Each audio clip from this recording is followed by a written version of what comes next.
Every AnglePlay template can actually cut two sizes of long triangle. The full size, which involves the entire template just as it is, and the half size, which is everything above the solid line midway up the template. In order to cut a half size triangle, all you need to do is have a straight grain edge at the base. So I'm going to cut the straight grain edge down here, and then merely slide the template down so that that solid line is on the edge that you just cut.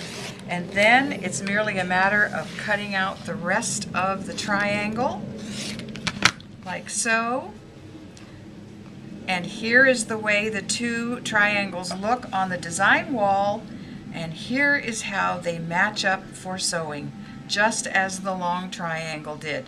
So again, there's no guesswork as to how they go together. Sew the 1/4 inch seam, press that seam open, and remember to measure your first rectangle to make sure your seam allowance is accurate. The half size, this is the E template, the half size is supposed to be finished, is supposed to measure 1.5 inches by 3 inches finished. So therefore, your pieced rectangle should measure 2 inches by 3.5. If it does not, you need to examine your seam allowance and make sure that you cut the same, that you sewed the same 1/4 inch seam allowance that there was on the template. And that's all there is to half-size triangles. In any given block pattern, chances are you don't need just one half-size rectangle. You would probably need 4. So the process for cutting 4 half-size triangles is very similar to what we did with the full-size triangles. Here I have 2 layers of each of my fabrics.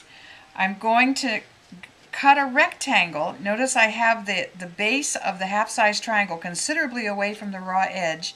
I'm going to cut a rectangle that's about 1/2 inch taller and 1/2 inch wider than the template itself.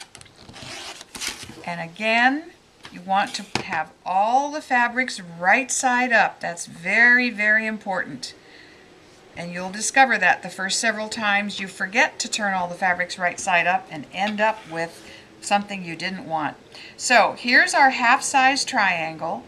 Remember that what you need is a straight grain edge. So I'm just going to come down and make a straight grain cut, and then merely slide the template down and put that solid line on the cut edge.